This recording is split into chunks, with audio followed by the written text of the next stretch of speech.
Let's give it up and welcome Rehan to the stage. I pull into the parking lot, turn off my ignition, open the door, take a step out on the concrete. I feel the sun beating down on me immediately. It's 70 degrees, feels like 80. Unseasonably warm for January in Las Vegas. As soon as I slam my door shut, the other 3 doors open to my car, and my team walks out.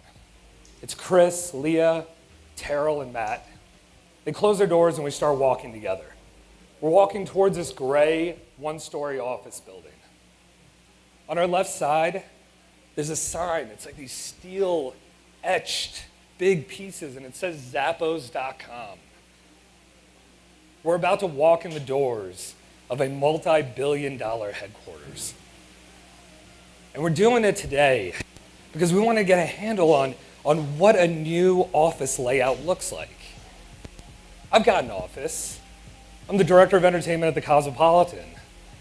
And my office feels stale. Feels like an accounting office. Gray walls, your normal dividers. So we're going for inspiration. We walk up to the doors, and I reach out and I grab the cold metal handle and I pull on the glass door, and it's just heavy enough. It's just heavy enough to feel insecure as you're pulling it back, especially with other people watching. So we walk in, and I'm hit in the face by this overwhelming smell of popcorn.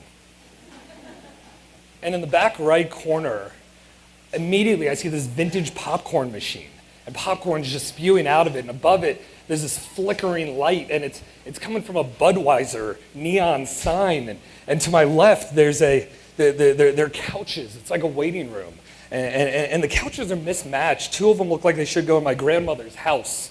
The third looks like a recliner that I used to play video games on in college. Behind them, I see a desk. And it looks like a welcome desk, but behind the desk are 2 girls whose combined age couldn't be older than me. It looks like high schoolers on internships. It's like a project. So we walk up and walk up to the desk, and without even saying a word, one of the girls behind the desk reaches over and grabs my tie. And in the other hand, she's got this shiny pair of scissors. And I freak out. I react as if I'm getting jumped in the middle of an alley.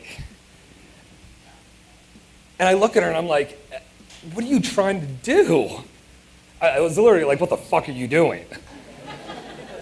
And she looks at me and she's terrified. Because remember, she's like 13 years old. She's terrified. And she looks at me and she goes, no, it's part of our tradition here to cut the ties off of the people that walk in for a tour. And she points to a wall, and there are all these ties as if it's a graveyard of corporate America sitting on the wall. And I look at her and I'm like, that's great, but this isn't a tie. This is an art piece. Now, give me a minute while I explain that. So, in a corporate world, you're talking suits, you're talking ties, you're talking white shirts, very little room for creativity. Your tie is your way to stand out. Your tie is your way to say, are you funny? Are you happy? Are you sad? Whatever is going on in your life, it's via your tie. But for me, my tie represents what I've accomplished. What I've accomplished in my career. This is who I am. So I don't choose pieces of cloth. I choose art pieces. So we check in, sit down on the couch, and a couple minutes later, a door opens. Double doors right behind us, and this woman walks out as if she's like a Southern grandmother. She's got this overwhelming personality, and it engulfs the room as if the smell of pancakes just flowed in. And we get up, and she goes, ladies and gentlemen, welcome, this whole group of us, welcome to Zappos. We're going to start our tour. Walk this way. So we all get up and we follow her out the door. And as she's reaching for the door handle, she looks back and says something almost as if she had forgotten it. But she looks at us and says, it's going to be a little crazy in there, just so you know. 24 hours ago, we had a security breach. We're going to continue the tour, but just remember that. She walks in as if it's nothing. And the rest of us stand there just for a split second, and you can look in each other's eyes, and we realize we know exactly what's happened. That morning, it was on the cover of the New York Times. Security breach. Zappos gets hacked. This is one of the toughest moments in the company's history, and we're about to walk through the door on this tour, but we don't have a choice but to go because she's gone. And as I take steps forward behind my team and I walk through the door, I get this really strong memory from a few weeks earlier. I get this memory of walking through the double doors of this ballroom, and it's the Chelsea ballroom, and I'm at the Cosmopolitan. I'm the entertainment director, and it's New Year's Eve. And I walk through the doors, and I'm immediately hit with this loud thumping music. And the walls are washed purple.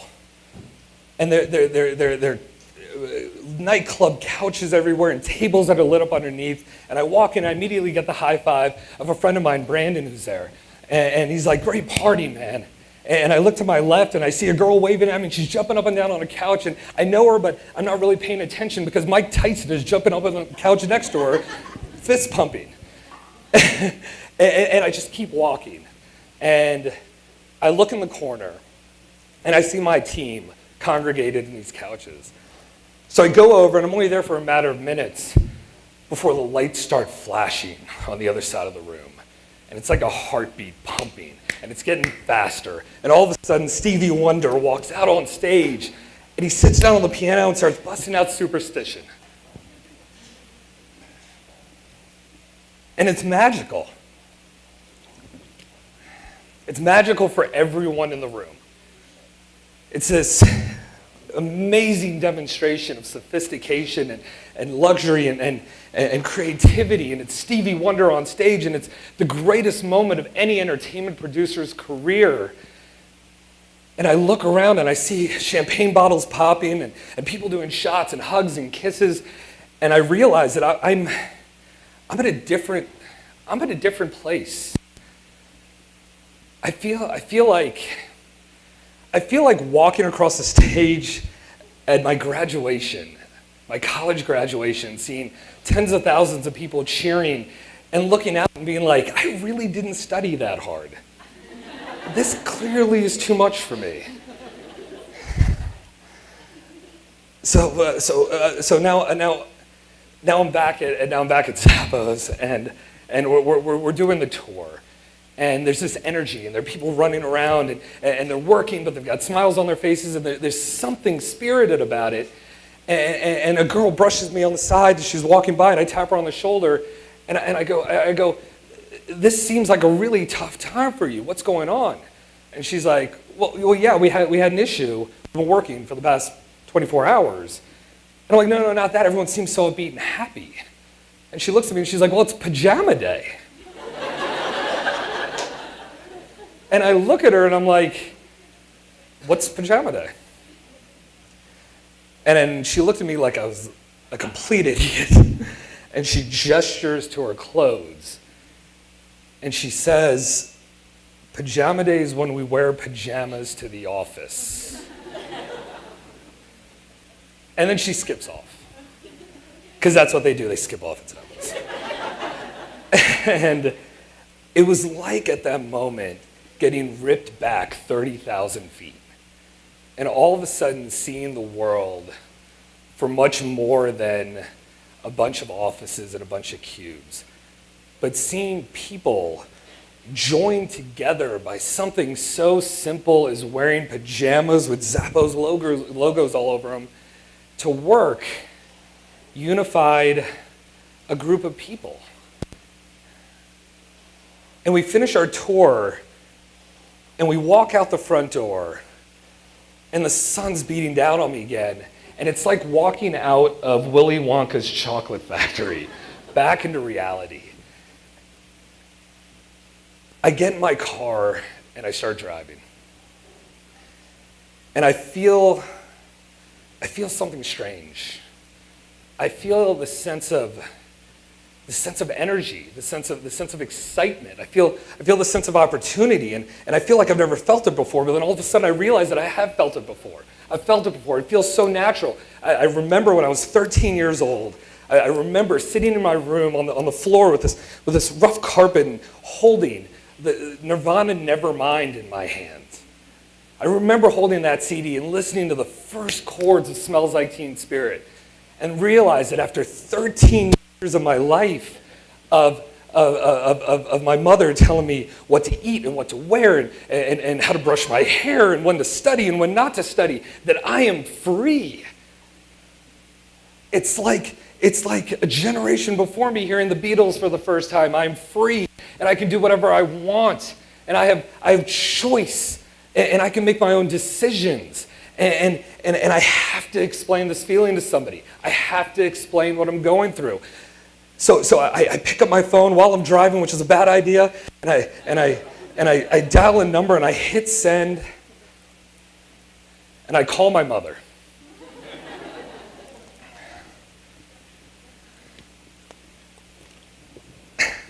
And I tell my mother, I think I'm going to quit my job. I explained to her why. I explained to her what just happened. I explained to her about the trip to Zappos and the tour and pajama day and I get this overwhelming feeling of opportunity, and I tell her the whole story, and I take a breath to let her speak the first words in 2 minutes, and she takes a breath and she goes, "So you want to quit your job to sell shoes online?" And I'm like, "No, Mom, no. That's not what I want to do. It's not about shoes online. It's not about that. It's about being 13 years old. It's being 13 years old and having the idea to build a spaceship that I could put my friends on and fly them to the moon. And then every year from when I'm 13 to 33, every year there's another reason why I can't do that and why that's not possible. And then all of a sudden one day I turn my TV on and I see that Richard freaking Branson has built a spaceship that he can fly his friends to the moon on."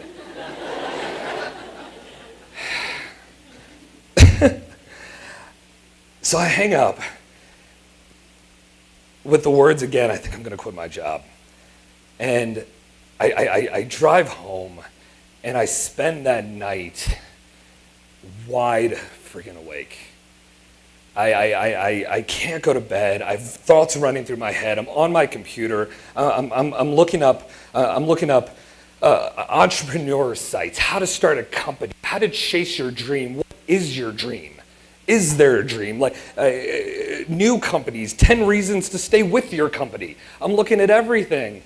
And next thing you know, I look up from my computer and the sun's rising and I haven't slept all night long.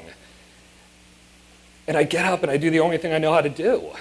I get up and I go take a shower and I go to my closet and I start putting that suit on. I put on that crisp white shirt and I put the jacket on and I look in my closet and I see all of these art pieces and I'm picking the art piece of the day and I reach out and I grab one and I walk up to my mirror and I start putting on my art piece and it feels like a noose wrapping around my neck. It feels wrong. It feels terrifying. And then I get that feeling again, the feeling I had in my car, the Nirvana Nevermind feeling. It starts building and I take a breath and I look in the mirror and I say, "I'm done. I'm gonna quit my job today." And I quit my job that day. And that was the day that Life is Beautiful was born. Thank you.